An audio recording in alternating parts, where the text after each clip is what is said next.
Ya kenapa Jokowi aja saya sebut apalagi Dedi. Makanya yang kayak begitu harus ditumbang. Harus ditumbang. Bodoh amat terserah. Kalian mau bilang saya pakai terserah.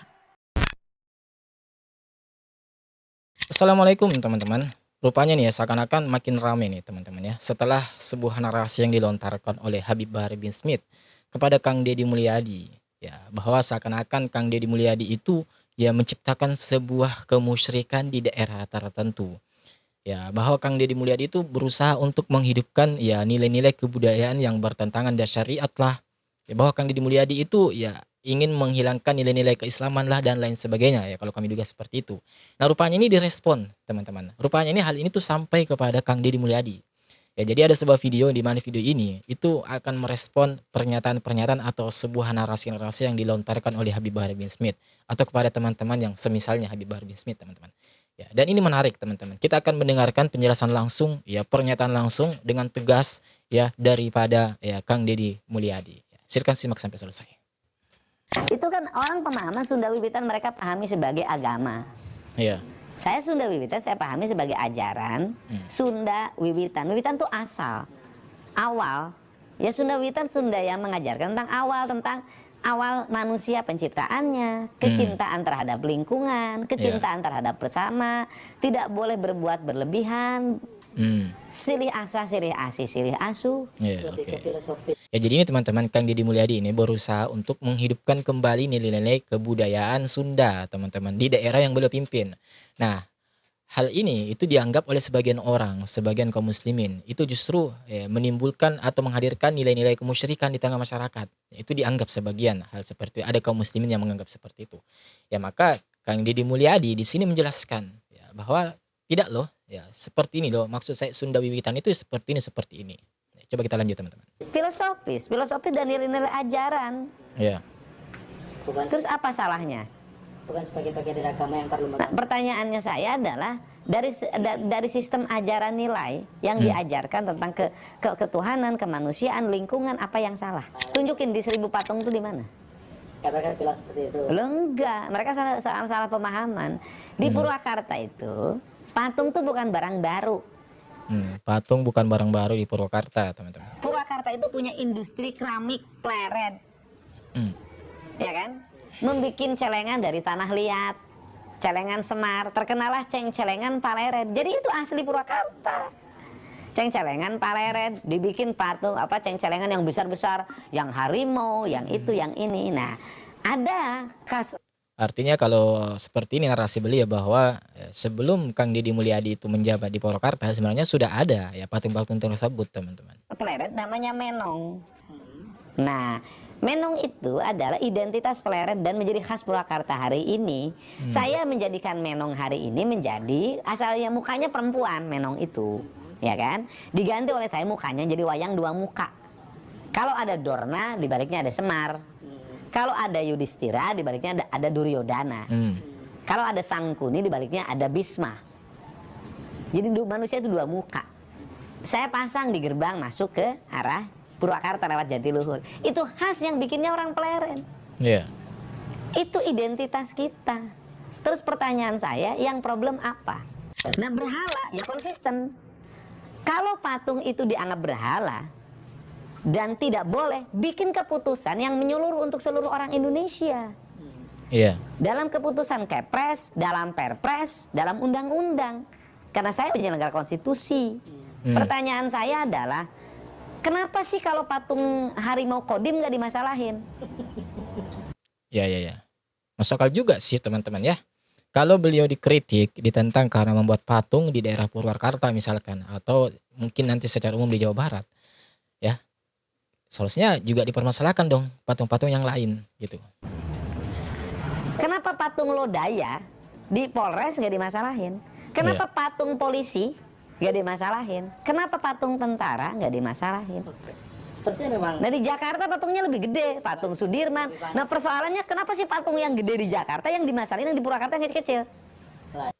Ya juga sih. Ya, bisa menjadi sebuah renungan juga ini. Ya. Itu pertanyaan saya, kenapa sepertinya? Saya nggak tahu. Nggak tahu. Sampai Ya nggak tahu, mungkin saking sayangnya sama saya. Ya. Jadi itulah tadi teman-temannya sebuah tanggapan yang sangat santai dari Kang Deddy Mulyadi. Memang ya kalau kita melihat ini Kang Deddy Mulyadi memang bawaannya itu orangnya tenang. Ya tenang dan tutur katanya juga ya santun lah. Ya seperti itulah yang kalau kami kenal dari orang-orang Sunda teman-teman. Orang pribadinya itu tenang, ya mendayu-dayu ya Masya Allah. Mungkin di sini penonton kita ada orang Sunda ya, salam ya. Jadi ya seperti itu tadi teman-teman. Merupakan sebuah hal yang perlu juga kita ya berpikir. Ya, kalau ada orang-orang yang menyalahkan Kang Deddy Mulyadi karena misalkan membuat patung di daerah Purwakarta, ya bagaimana dengan daerah-daerah di Jakarta misalkan atau patung-patung yang misalnya ada di Kodim atau di Polres atau apalah, ya itu kan patung. Kenapa juga tidak dipermasalahkan hal itu? Ya masuk akal juga sih teman-teman. Ya, maka di sini harusnya kita ini bisa berpikir bahwa janganlah ya saya teringatlah sebuah ayat ya bahwa janganlah kita ini jangan karena kebencian kita terhadap suatu kaum membuat kita ini ya bersikap tidak adil teman-teman ya.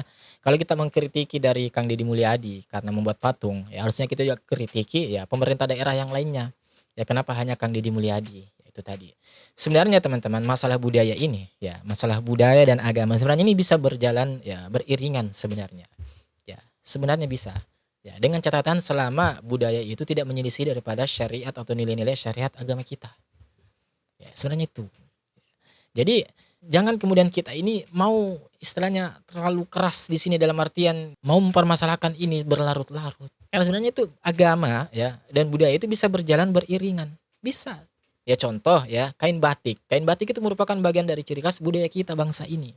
Ya, Nusantara batik atau belangkon. Nah kemudian kita mau gunakan untuk sholat apakah bisa atau tidak? Apakah satu tidak? Ya tetap bisa. Ya berceramah menggunakan batik bisa.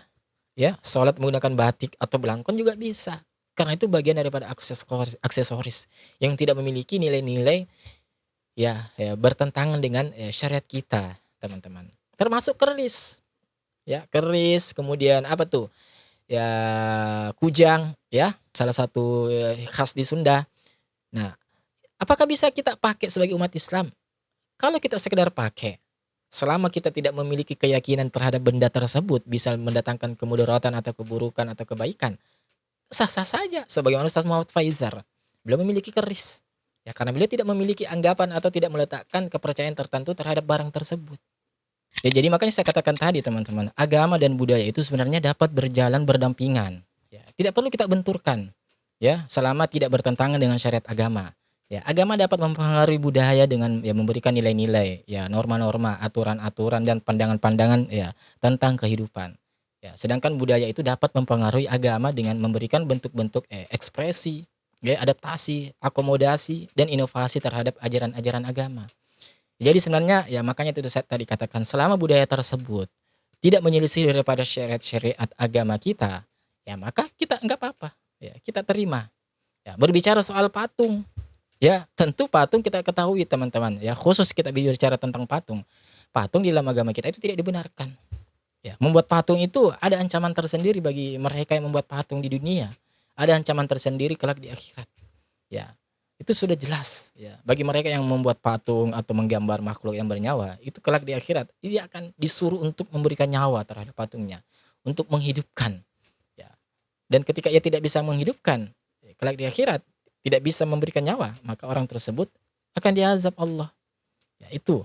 Jadi secara kalau kita berbicara khusus, berbicara tentang patung, memang harus kita akui bahwa dalam agama kita itu tidak dibenarkan, teman-teman. Ya tidak dibenarkan.